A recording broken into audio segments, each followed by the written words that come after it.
पुस्तक दुर्दम्य भाग 74. विष्णुपंत छत्र्यांची धमक दांडगी होती. आपल्या सर्कशीचे खेळ सगळ्या देशभर दाखवून ते आता परदेश पादाक्रांत करायला निघाले होते. त्यांचा पहिला मुक्काम ब्रह्मदेशात व्हायचा होता. तेथून सिंगापूर आणि सिंगापूरहून चीन असा त्यांचा कार्यक्रम होता. चीन देशात खुद्द तेथल्या साम्राज्ञीला आपली सर्कस दाखवावी अशी त्यांची महत्त्वाकांक्षा होती. छत्र्यांची ही धडाडी बळवंतरावांना एकदम पसंत होती. अशी माणसे आपल्या समाजात निर्माण होत आहेत याचे त्यांना समाधान वाटत होते. त्यामुळे छत्र्यांनी जेव्हा त्यांना आपल्याबरोबर ब्रह्मदेशाला येण्याचे निमंत्रण दिले तेव्हा त्यांनी ते तत्परतेने स्वीकारले होते आणि कलकत्त्याला बोटीवर चढून ते ब्रह्मदेशाला निघाले होते. छत्र्यांनी बोटीवर बळवंतरावांची आणि वासुकाकांची उत्तम व्यवस्था केली. बळवंतरावांनी आपल्या नेहमीच्या चौकसपणाने सर्कशीच्या व्यवसायाबद्दल अगदी बारकाईने चौकशी केली. इतकी बारकाईने की छत्र्यांनी थट्टेने विचारले, "का हो बळवंतराव, इतकी चौकशी करीत आहात तर तुमचाही एखादी सर्कस सुरू करायचा विचार आहे की काय?" बळवंतराव हसले. "नव्यानं कशाला सुरू करायची? सध्याच माझी एक भली मोठी सर्कस आहे. देशकार्यासाठी मी जी नाना प्रकारची माणसं गोळा केली आहेत त्यांची सर्कस मला नित्य चालवावी लागते. आमच्या सर्कशीत वाघसिंहांसारखे हिंस्र प्रश्न नाहीत हे खरं, पण ह्या माणसांकडून कामं करून घेणं हे वाघसिंहांना खेळ करायला लावण्यापेक्षा देखील अधिक अवघड आहे. हे मात्र खरं, ही माणसं कोणत्या क्षणी कशी वागतील याचा भरोसा म्हणून देता यायचा नाही." वासुकाकांनी मान डोलावली. बळवंतरावांनी विषय बदलला, "पण विष्णुपंत, जेथे जेथे तुम्ही जाल तेथे तेथे आमच्या कार्याच्या दृष्टीनं संबंध जोडा. विशेषतः चीनमधल्या आणि जपानमधल्या संबंधांचा आपल्याला खूपच उपयोग होण्यासारखा आहे. कारण ती स्वतंत्र राष्ट्र आहेत आणि त्यातील लोक बौद्ध धर्मीय असल्यामुळे भारत ही त्यांच्या दृष्टीनं पुण्यभूमी आहे. माझ्या हातून जेवढं होण्यासारखं असेल तेवढं मी अवश्य करीन. हे काम केवळ तुमचं थोडंच आहे. इंग्रजांनी चाबूक फटकावायचा आणि आम्ही सर्कशीतल्या जनावरांप्रमाणे माना खाली घालून त्यांचे हुकूम पाळावयाचे, हा काही अभिमान वाटण्यासारखी गोष्ट नाही." विष्णुपंत छत्र्यांच्या करड्या आणि बेछूट नजरेत कधी नव्हे ती व्यथा उमटली. आगबोट रंगूनला 29 जानेवारीला जाऊन पोहोचली. ब्रह्मदेश अगदी हिंदुस्थानच्या उंबरठ्यावरचा देश खरा, पण तेथले वातावरण अगदी वेगळे होते. तेथे अधिक सुबत्ता होती. वातावरणात मोकळेपणा होता. तेथील स्त्रिया घराबाहेर मोकळेपणाने वावरत होत्या. पुरुषांच्या बरोबरीने व्यवहार करीत होत्या. खरे म्हणजे समाजजीवनात त्यांचाच वरचष्मा आहे असं आढळून येत होते. बळवंतरावांना ही गोष्ट चमत्कारिक वाटली. सोवळे नेसलेल्या आणि गंध लावलेल्या ब्राह्मणांऐवजी तेथे पीतवस्त्रे धारण केलेले बौद्ध भिक्षू जिकडे तिकडे वावरताना दिसत. हिंदुस्थानात लुप्त झालेला बौद्ध धर्म इतर देशात जिवंत आणि प्रभावी आहे हे ते बळवंतरावांना माहीत होते. पण त्याच्या प्रभावाचा असा प्रत्यय त्यांना सिलोनमध्ये देखील आला नव्हता. त्याच्या संदर्भात बळवंतरावांनी आपल्या राजकीय गणिताची पुन्हा नव्याने मांडणी केली. ब्रह्मदेशात व्यापारासाठी जाऊन सधन झालेले चेट्टी आणि हिंदू लोक मात्र आपल्या धर्माला चिकटून होते. त्यांनी तेथे एक वेधशाळा देखील चालवली होती. तेथे 4ही वेदांचे चाललेले पठण ऐकून बळवंतराव संतुष्ट झाले. पण एरवी मात्र बळवंतरावांची निराशाच झाली. जो तेजाचा स्फुल्लिंग, जो जागृत स्वाभिमान, जी ईर्षा ते शोधित होते तिचा मागमूसही तेथे त्यांना आढळला नाही. ब्रह्मदेश गाढ झोपलेला होता. बळवंतरावांची अपेक्षा होती की पूर्वी जे राज्यकर्ते होते, ज्यांच्या हातून सत्ता हिरावून घेऊन ब्रिटिशांनी आपले साम्राज्य स्थापन केले होते, त्यांच्या मनात तरी असंतोष धगधगत असेल, स्वाभिमान जागृत असेल, ईर्ष्या पेटलेली असेल, म्हणून त्यांनी थिबा राजाच्या एकेकाळच्या पंतप्रधानाची भेट घेतली. थिबा राजा रत्नागिरीत अनेक वर्षे अपमानास्पद जीणे जगत होता. त्याची हकीकत बळवंतरावांनी त्याच्या वृद्ध पंतप्रधानाला सांगितली. ती ऐकून त्या वृद्ध गृहस्थाने सुस्कारा सोडला. त्याचे थिजलेले डोळे जुन्या स्मृतींच्या रम्य प्रदेशात फिरायला गेले. क्षणभर असे वाटले की संताप आता पेट घेईल, परंतु तसे काहीच झाले नाही. तो ओशाळलेले हसला आणि मान हलवीत म्हणाला, आमचीही तशीच अवस्था व्हायची, पण केवळ बुद्धाच्या कृपेनेच वाचलो. बुद्ध हाच आमचा आसरा आहे. भिक्षूंची प्रवचनं ऐकणं, विहारातल्या विशुद्ध वातावरणात जाणं यातच खरं सुख आहे.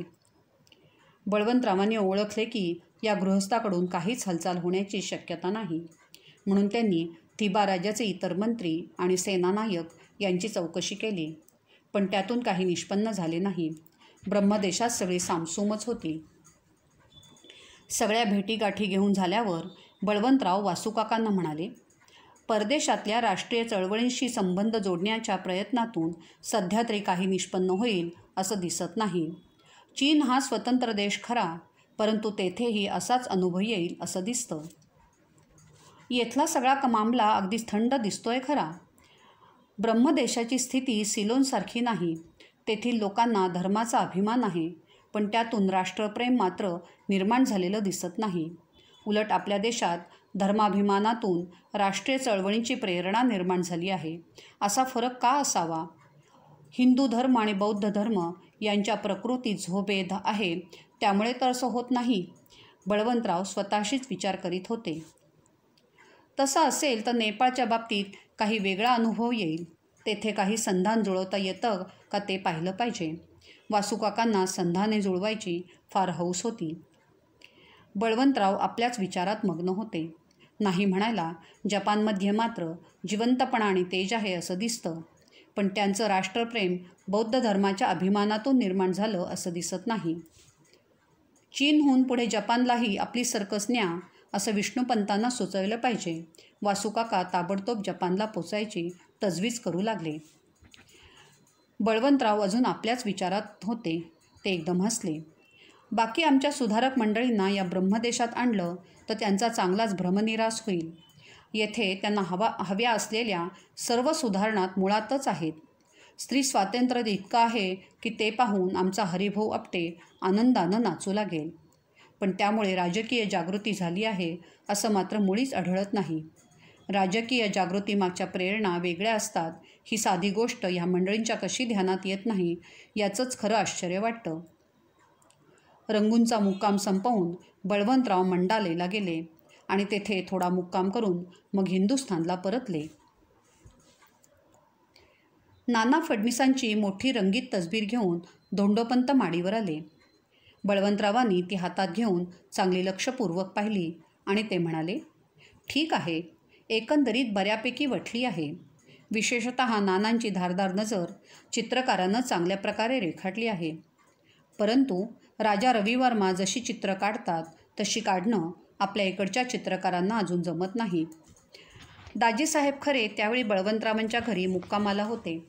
त्यांनी ती तसबीर न्याहाळून पाहिली आणि विचारले, ही तसबीर कशासाठी तयार करून घेतलीत? अहो, नानांच्या मृत्यूला यंदा 100 वर्षे होतील.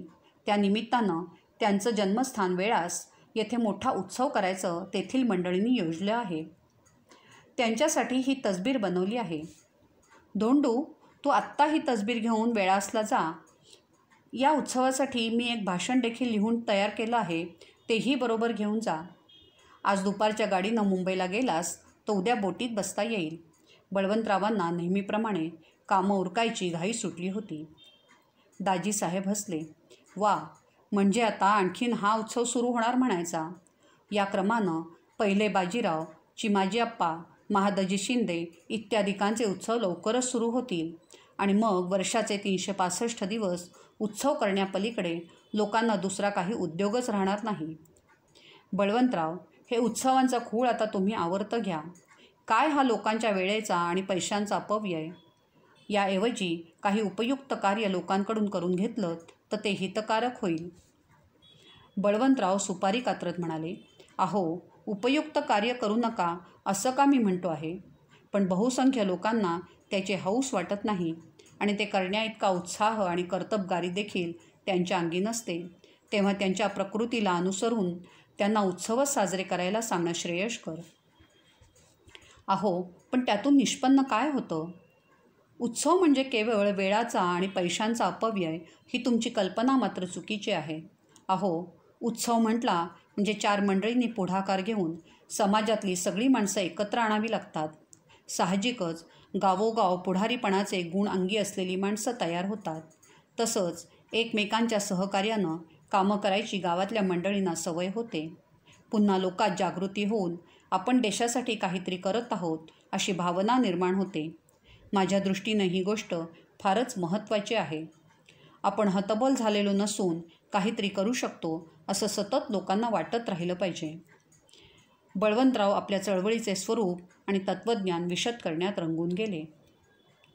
पण ह्यामुळे इंग्रजांच्या सत्तेला काय झळ पोचणार आहे?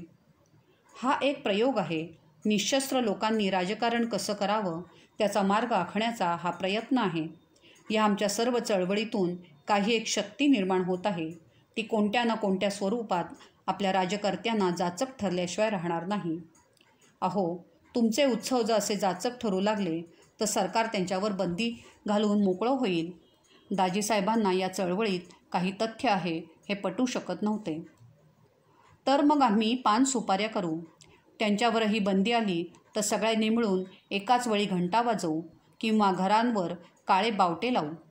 सरकार जितके कडक कायदे करील तितका लोकांतला असंतोष वाढेल आणि फारच जुलूम झाला तर 1857 साली झाला तसा असंतोषाचा स्फोट होईल. बरं, सरकारनं कडक कायदे केले नाहीत तर आमची चळवळ फोफावेल. मिळून काय?